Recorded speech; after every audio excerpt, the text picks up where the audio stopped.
Hello and welcome to Into the Woods with Holly Wharton. This podcast has evolved over the 5+ years since it first launched. From now on, I'm going to be talking about deepening your connection with yourself, taking inspired action, and really trusting yourself and your intuition. And also mindset, of course, but mindset of all kinds, not just business mindset. I think. Things are changing for me, as you may have noticed if you've been following me online or listening to this podcast, so anything goes here. I hope you stay along for the ride. Thank you so much for joining us today, and now let's get into this week's episode. Hello and welcome to the Into the Woods podcast, episode 278. This is your host, Holly Wharton, and I'm back with another co-hosted episode with the fabulous Joanna Hennon. In this week's episode, we talk about success and about why it's more than just money.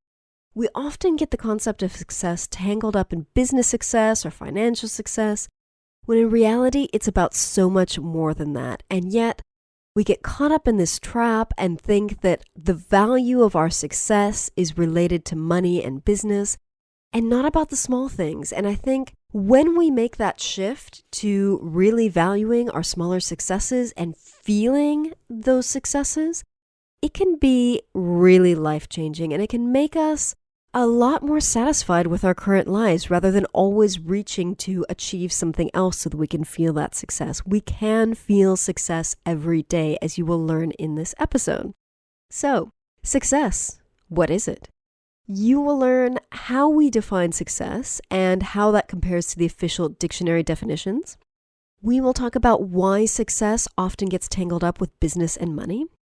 We talk about how to redefine success and what it means for you and why it's so important to have your clarity on your special definition of success rather than falling into the trap of trying to strive to achieve other people's successes. We share the questions that you need to ask yourself to help you redefine your personal definition of success.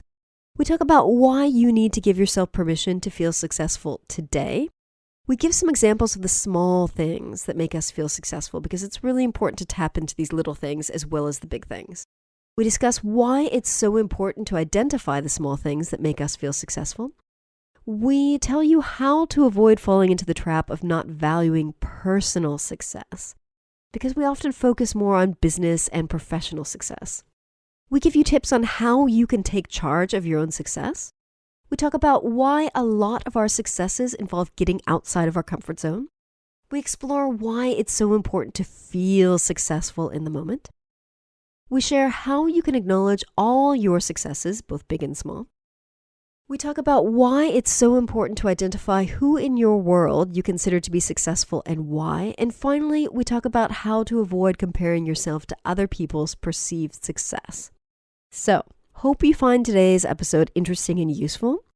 And I wanted to give a quick thank you to new patron Debbie and mention that I would also love for you to join me on Patreon. If you head to patreon.com/Holly Wharton, you can join me there. Membership starts at just $1 a month and you get exclusive access to content and stuff that I don't share anywhere else, including a monthly Q&A. So, without further ado, here is this week's episode. Hey, Joanna. Hey, Holly. I am so excited. We have another episode together.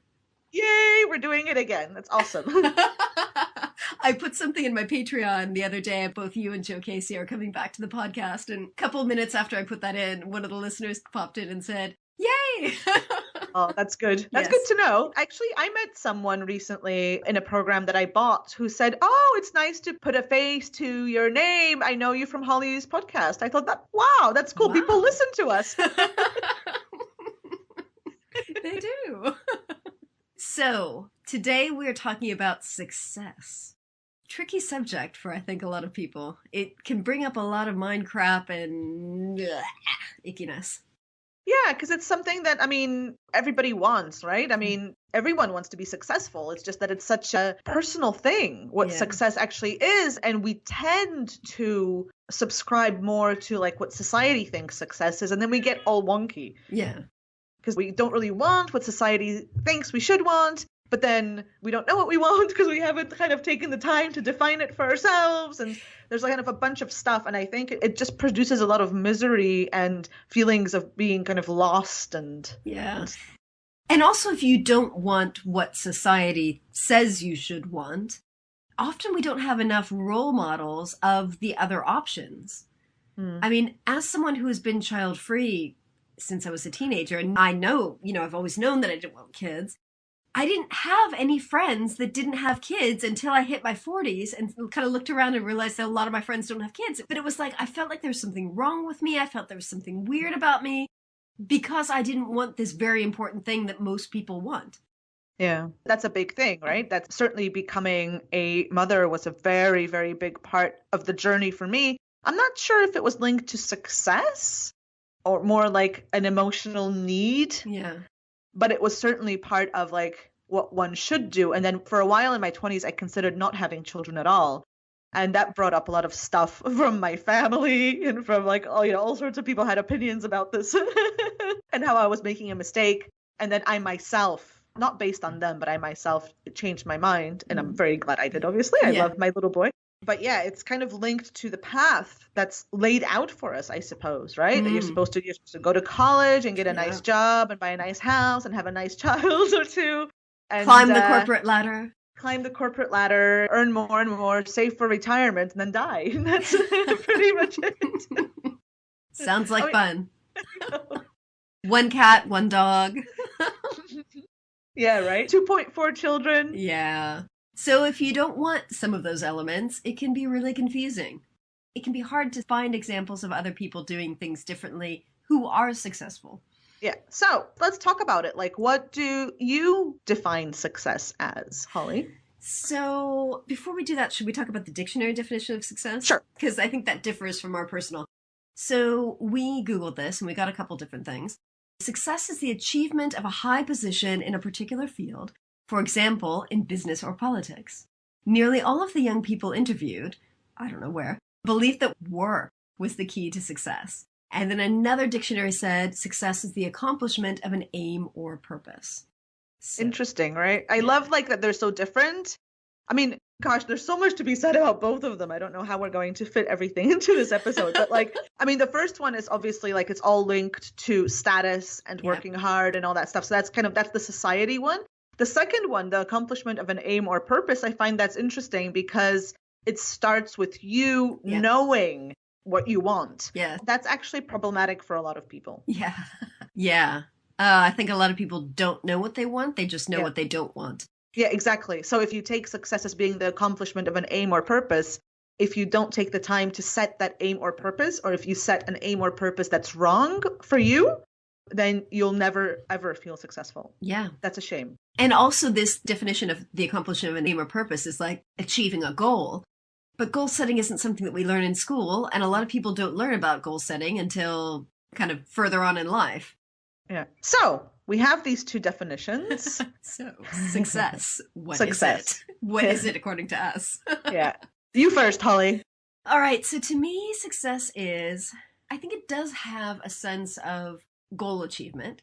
So a lot of my work with myself and with other people has been about getting clear on what you do want rather than what you don't want, and then working to achieve that. And when I do achieve those things, I feel a sense of success. I feel like I've achieved something. I feel that sense of satisfaction. I feel like I've grown. So success it's like a bundle of feelings wrapped in one word. So it's, I think, being proud of myself, being satisfied with the results, being happy with what I've got, feeling that sense of joy even. I don't know. Yeah. What would you? I love the way you describe it actually as a bundle of different feelings in one word, because I think that's exactly what it is. And for me, the same, when I feel successful, I feel like I am contributing to something, or I've contributed something. I feel successful when I create something that I can be proud of. And that can be something small, like a blog post or this podcast episode. Yep. Right? I feel successful when I touch others. So success for me, I think, is really linked to contribution. Mm-hmm. And so when I see that my being influences others or is appreciated by others or helps others or inspires others, then I feel successful and fulfilled, right? It's that feeling satisfied with what you're spending your time on and with your life and fulfilled choosing the things that fulfill you, that isn't just busy work. And you mentioned a really important one with the feeling proud of yourself as well, I think. What is a bundle of feelings, isn't it? Yeah, it is. Whole bundle of good stuff. Whole bundle of good stuff. And let's notice that naturally, so we've just been talking about success for how long? Like 5, 6, 7 minutes? Yep.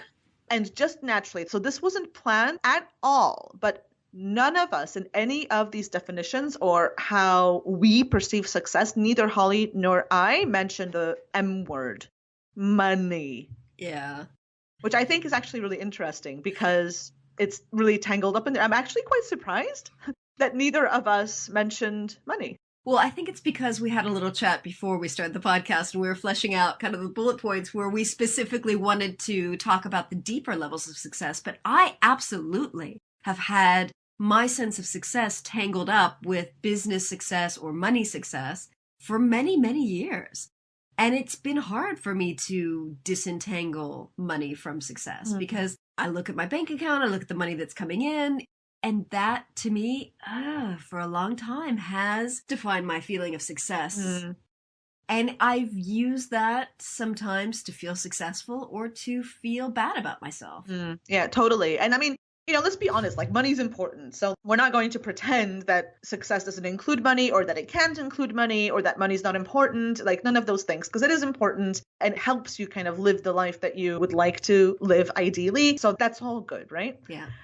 But I also have found that my feeling of success has really depended on money for a large portion of my life. And now as I talk to you, Holly, I realize that it's not even money. Like it's not money that defined my success. It's my ability to kind of bring in money all the time. So it wasn't even dependent on how much money I had, but about how much money was coming in. So I could have like a totally full bank account, totally overflowing bank account. But if I didn't have a PayPal notification that day, I felt like a failure.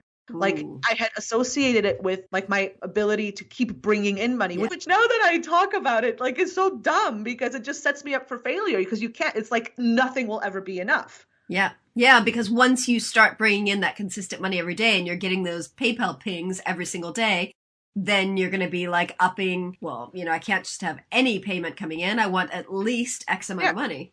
Yeah. It's like I've set myself up to never win.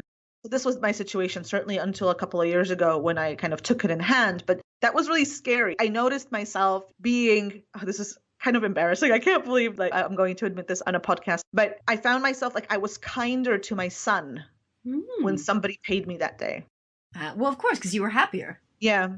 But I really noticed it in relation to him. And I remember that being like a key moment in me kind of taking the reins, taking control back, because I was like, that's ridiculous. And we're talking about like small payments, right? Yeah. So it's not like I was basing whether I was happy or not that day on like payments of thousands of dollars. We're talking about small $30, $40, $50 payments. So I was nicer to my kid when somebody gave me $30. Like that's not good.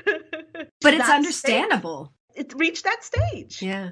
So I remember noticing that's when kind of I was just like, no, this is not okay. Success, I have to redefine this. Yeah. I have to take control of it because I don't want to live the rest of my life in this way. So what did you do to redefine success? I just did a simple exercise. I just decided to take money out of the equation. Okay. Because I was just too focused on it, honestly. So I decided to every morning, and I did this for about 3 weeks, I think, every morning. And then I did it kind of every few days after that.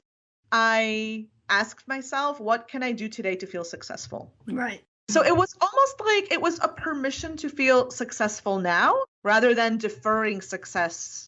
Like that I can only feel good and successful about my life when I did this or this, when money was coming in, when I've earned this much, when I've hit my income goal, when I had a full client roster, like whatever those things were at the time. And I was like, no, like I want to feel successful now. I'm going like my life is pretty good anyway, with or without that. I'm basing this on something that I've made up, based arbitrarily attached to success. So I'm going to decide to let myself feel successful today.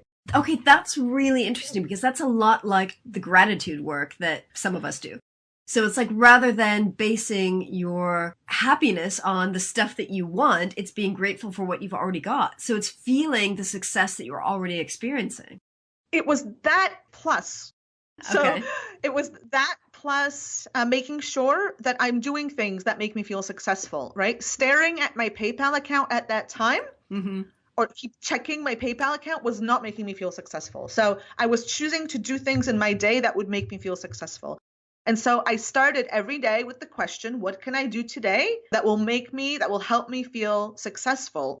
So that imagining the end of the day, I could say, okay, I did these 3 things. And so I'm allowed to feel successful. It was kind of like that playing with allowing. Yeah, yeah. Right? So that I was allowed to feel successful because I did these things. And sometimes those things were like checking off a to-do list of things that I'd been procrastinating on. And sometimes it was creating a blog post. And sometimes it was taking the day off. It didn't really matter the thing, but I tuned into that energy of success every morning and really listed out what that meant today. Right. Not in 10 years when hopefully I have super successful business earning gazillions, right? Today. Okay, and I think the important thing that you also mentioned is that you were feeling success in small things. Because I think a lot of us only give ourselves permission to feel successful when we achieve the big milestones or the big goals. But we can absolutely rewire our brains to pay attention to and feel success in the smaller things. Yeah, it's true. Like now, I mean, yeah, I started this a couple of years ago now, so I'm pretty good at it now. But like now I feel super successful when I allow myself the time, like 10 minutes to like decorate my bullet journal. And I take out my stickers and I like make it all pretty with the stickers and the washi tape. And every time I do that, I feel so good and successful that I have the time, that I have the stickers, that I just feel like this abundance of joy when I do that. And that's super small. That's a super small thing, obviously. Yeah. Yeah, it is. But it's also taking the time to tap into that feeling and really feel it rather than just going like, oh yeah, that was nice. I did my washi tape on my bullet journal. No, I really immerse myself in it. Like it's like a sinking into this moment, right? Yeah, and I think that asking the questions of yourself, like what would make you feel successful today, opens it up, right? Because that's something that you've talked about before about your personal successes.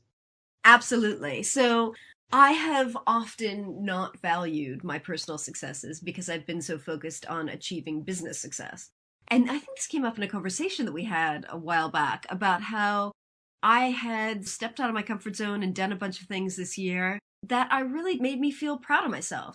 I did a wild camping course in June where I ended up being like the only woman on the course, and I was so afraid that I was going to be like the least fit person and I was going to hold them back. And yeah, I was the slowest going up the hill. Doesn't matter. But it was good. It was good. Like I didn't hold the group back. Like we just had to take a couple breather stops.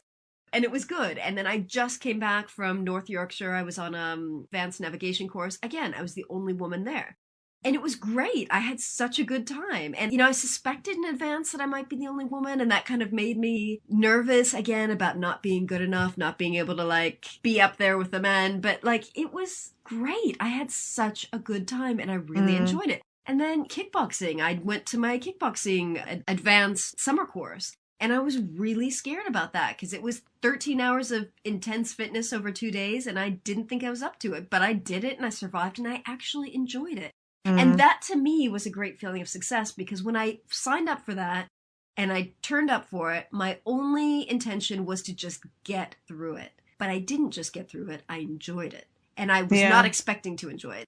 So there were all these little personal things, all kind of related to fitness and that kind of thing. But I do feel successful about those because I put myself out of my comfort zone and did really well with stuff. Yeah, I think that's so important. Like those little personal things, as you call them, Holly, like that's what make up our whole life. I know. But for so long, I was only valuing business success and not valuing my personal success. Yeah, and I think like we talk a lot about in the business side of things, entrepreneurial side of things, or even like anything to do with a big project on the author side of things. Yeah. We talk a lot about putting yourself out of your comfort zone and really stretching yourself and growing. And I think like we could really apply that more to our personal lives as well and make sure we're doing things that stretch us and stuff. Because like as you were talking, I remembered something that I haven't thought of in so many years that I'm really, really proud of. And it was a similar thing. It's just something that I wanted to do, but was really scary for me. So I can't say I play this instrument. I have this instrument and would like to play it. Let's put it that way. Okay. So I have a hurdy-gurdy, which is so it's like a medieval instrument. It's beautiful. It was built for me. Like I had it actually commissioned. It was built for me. I really, really love it, but I don't really know how to play it. And many years ago, I found that there's this hurdy-gurdy festival in the UK. It was I can't even remember where it was. I think it was like near Manchester or something. And so I, who don't really play this instrument, took my hurdy-gurdy and went to the UK and traveled like on the plane, on the train, and like, because it was like in the middle of nowhere somewhere, and traveled to this hurdy-gurdy festival without knowing anybody. Wow. I mean, can you imagine? Like, this is like all my fears in one place. Without knowing anybody. And I just took some workshops and hung out with like actual proper hurdy-gurdy players. Had a really nice time. And that was such a success for me. Like I went on my own. I explored a hobby that intrigued me and didn't let the fact that like I sucked at it stop me. Yeah. You know, like it felt like such a big even now when I talk about it, I'm like, I'm so proud of myself for doing that. Now I have that experience to cherish forever. And it doesn't even matter that it didn't really help me play the hurdy-gurdy because it's a complicated thing. It doesn't matter. Like I stepped out of my comfort zone. Absolutely. So I think that's such an important point that you brought up, really. And I would encourage anybody who's listening to really think about that. Like in your daily life, what would you love to do, but maybe you're a little bit afraid? Yeah. And what steps could you take outside of your comfort zone, not just in business, not just in your career, but in your personal life? Like, what things do you want to do, but you're kind of scared to do? I was scared to go on that wild camping course. I was also scared to go on my lowland leader assessment, where I was also the only woman. But, you know, like it was so worth it. The word that's coming to me now is enriching. So, yes. Right? Success is intertwined, or should be. It should be disentangled from making money and kind of more entangled with words like satisfying and fulfilling and enriching. Yeah. Yeah, I like right? that. And what would enrich your life? And that's success, is allowing yourself to do those things that enrich, right? Yeah. Yeah. I feel like we need to give more examples because success is so entwined with business and money and career and that kind of stuff. What other like things have you done in the last few years of your life or whatever that have made you feel successful that are maybe small things or personal things? Small things aren't coming to me right now, but I recently did something that's really scary for me, and that's to sign up for a course that will help me understand wealth in terms of like, not like how to make more money in your business, but like how money actually works and how investing works and how the stock market works and how property markets work and like all that kind of thing. And it makes me like, I haven't started yet, but I made a commitment to make this a priority for my 2019.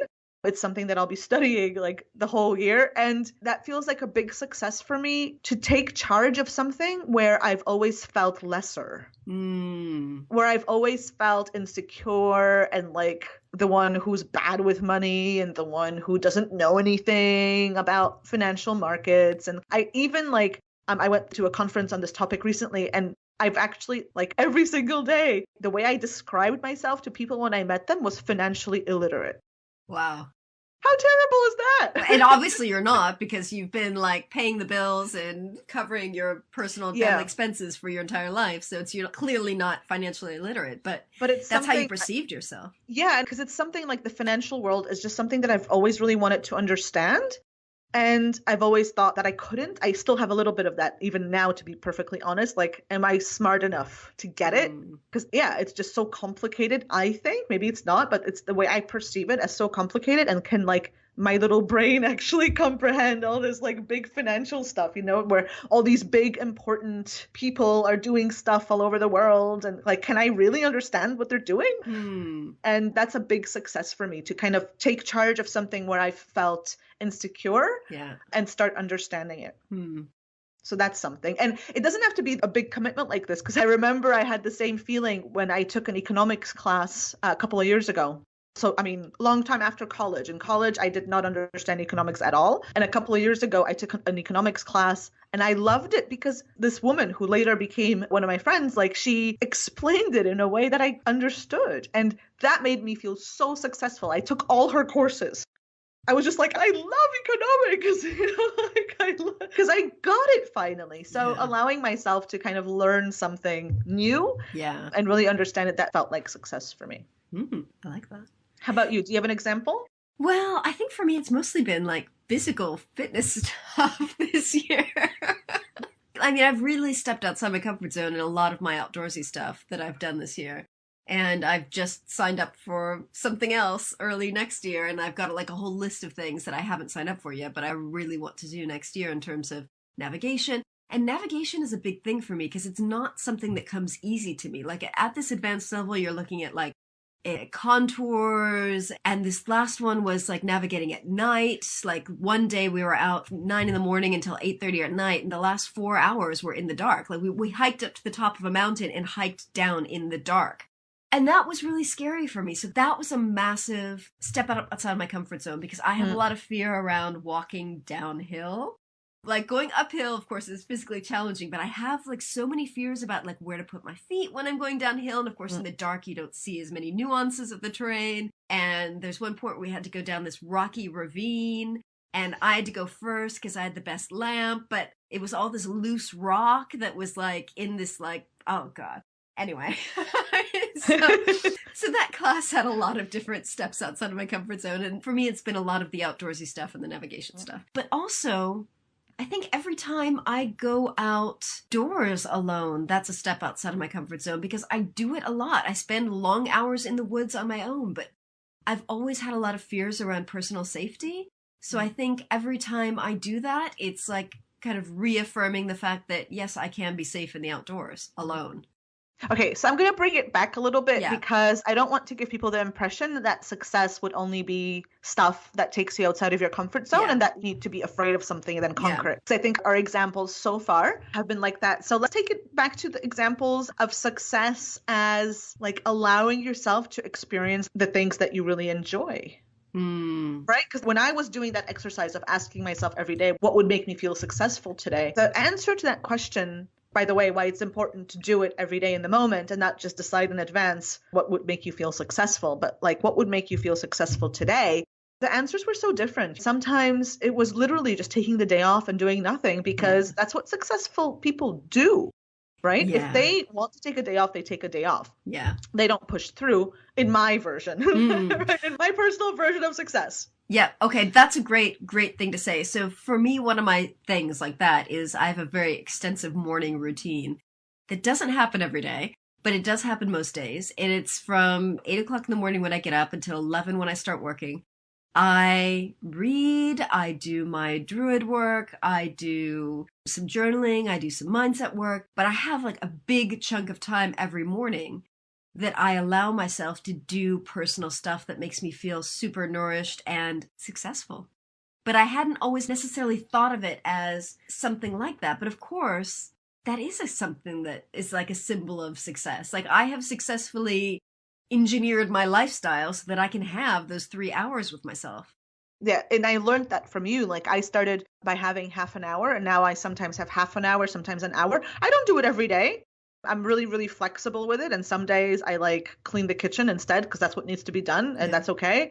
But I have to say that for me, I think it goes back to kind of taking charge of things. Yes. Kind of taking charge of my own success, right? Yes. And success is like being able to do the things that fulfill me and like make space for my dreams and goals. And it's not necessarily even the achievement, although the achievement is also nice, but even making space for your dreams and goals, right? So then when I did learn this from you, Holly, to make that space in the morning for that more consistently, and it's become kind of a really cornerstone of what I teach in the soul space as well, is to start your day with something that's, 10 minutes. It doesn't even have to be in the morning, to be honest. Some people prefer to do it in the afternoon, and that's fine.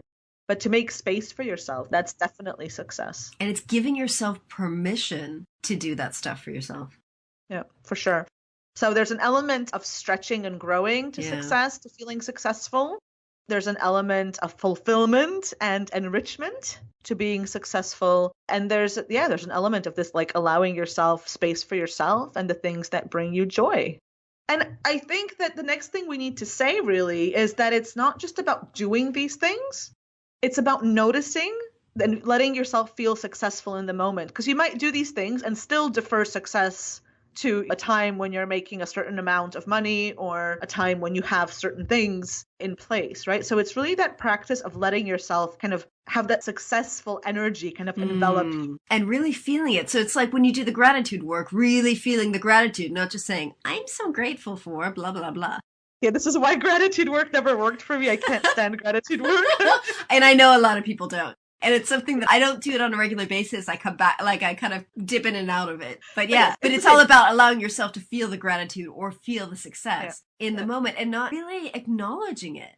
Yeah, really acknowledging it. That's why, like, really, if anybody who's listening is struggling with this, then I would really encourage you to do what I did and start every morning with that question. Yeah. What can I do today to feel successful? And then see what comes up, because that's how you'll learn the thing that make you feel successful. Writing blog posts and creating courses and materials for the soul space, that makes me feel really successful. And I wouldn't have made time for those things if I hadn't committed to like allowing myself to feel successful now.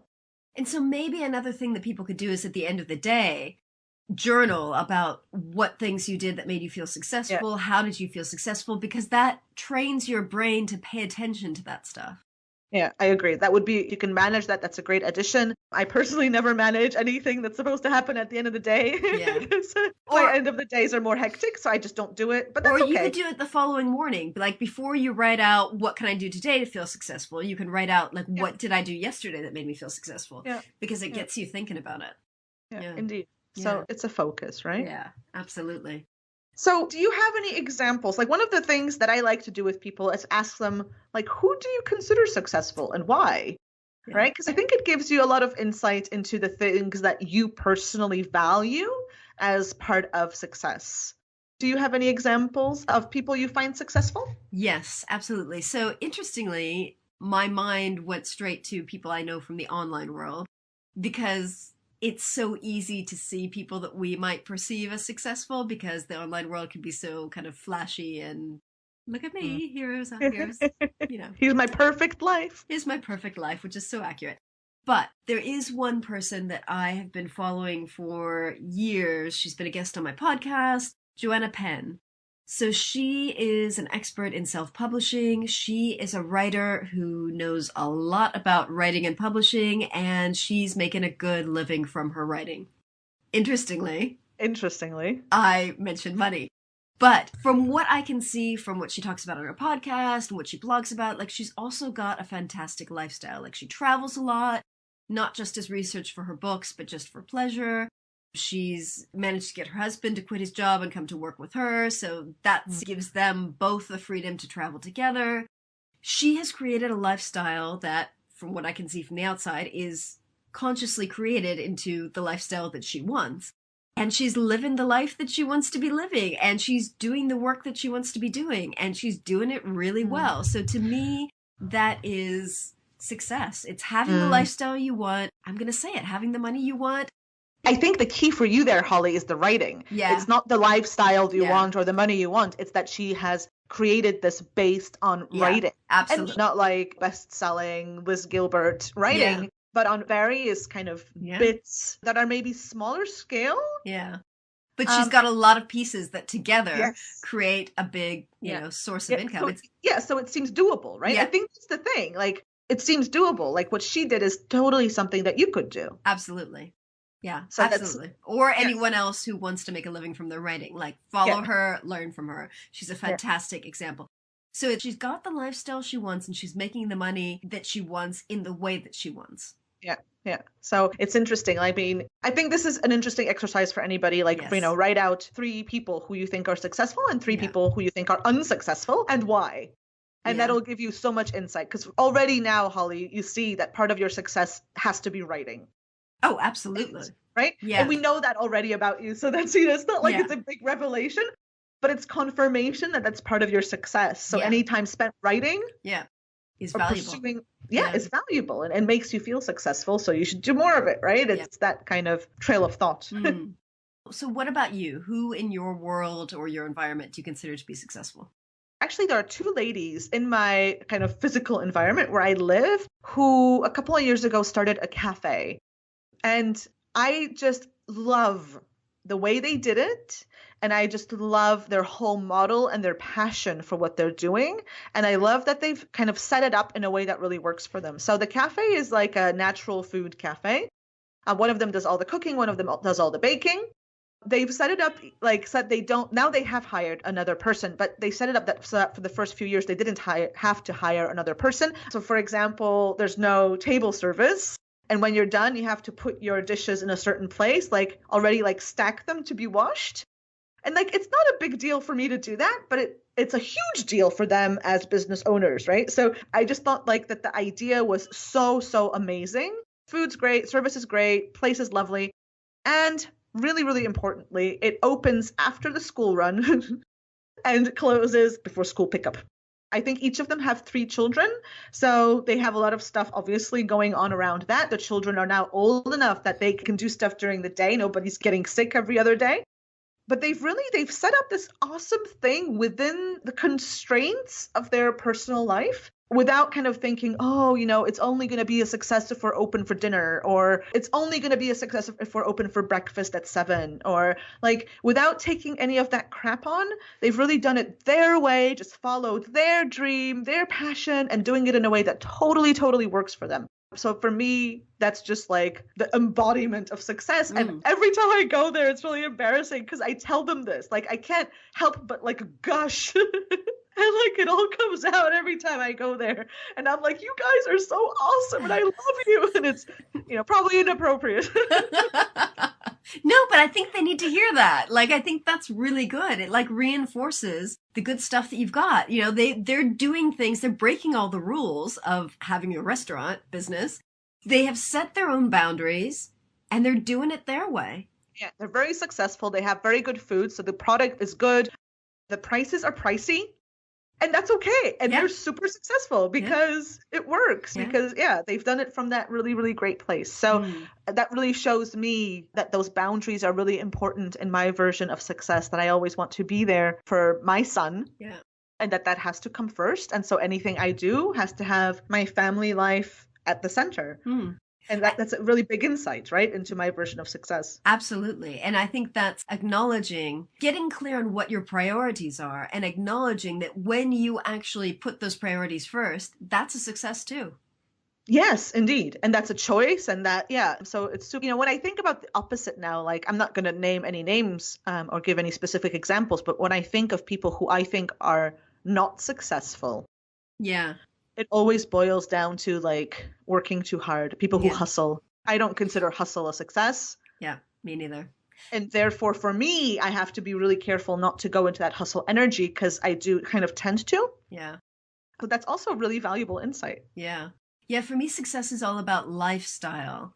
Like I do get triggered by other people's money. I can also think of people who have had great financial success, but have not had the lifestyle that they wanted. And I've always been really clear that's not what I want. To me, lifestyle comes first because I've had this financially successful business, my first business for 10 years.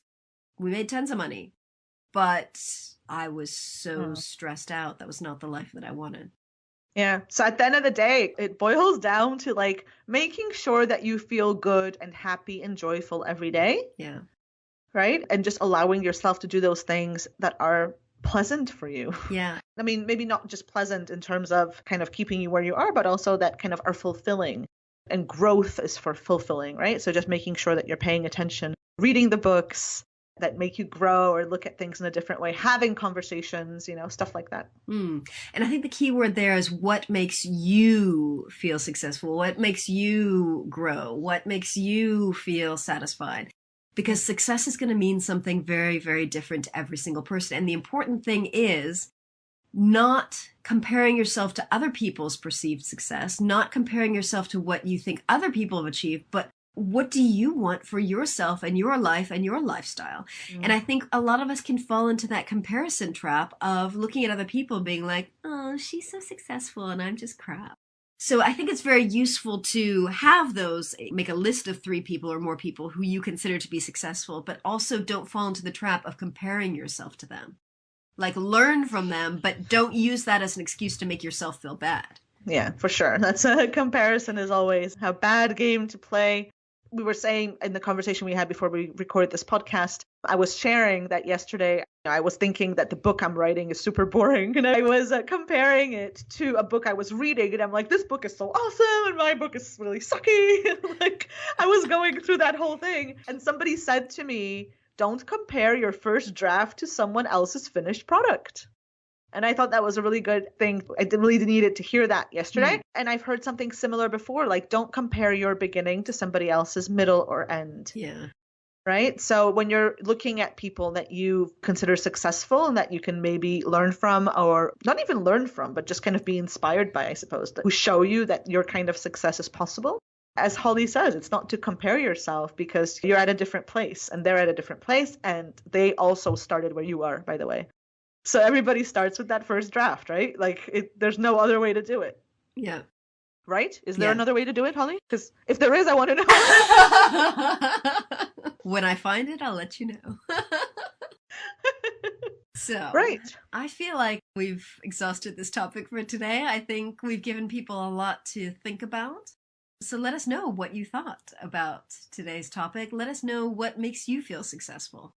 Yeah, I would love to know what you learn from kind of considering who you consider successful and who you don't, like what you learn about what success means to you from that. So if you want to share that with us, then you can email us. You can email me at joanna@joannahennon.com, and you can email Holly at hollywharton.com, or you can find us online and get in touch there. Yeah, I'm happy to answer PMs or any kind of communication on this. I think it just, let's have the conversation and redefine success for ourselves. So we're not buying into like all this crap from society that's kind of outdated and one size fits all. Yeah. And before we sign off, I wanted to bring up the topic that success is something that you have covered in the soul space, correct? Yeah. So like, that's kind of my big thing, is to help people create more success with more ease.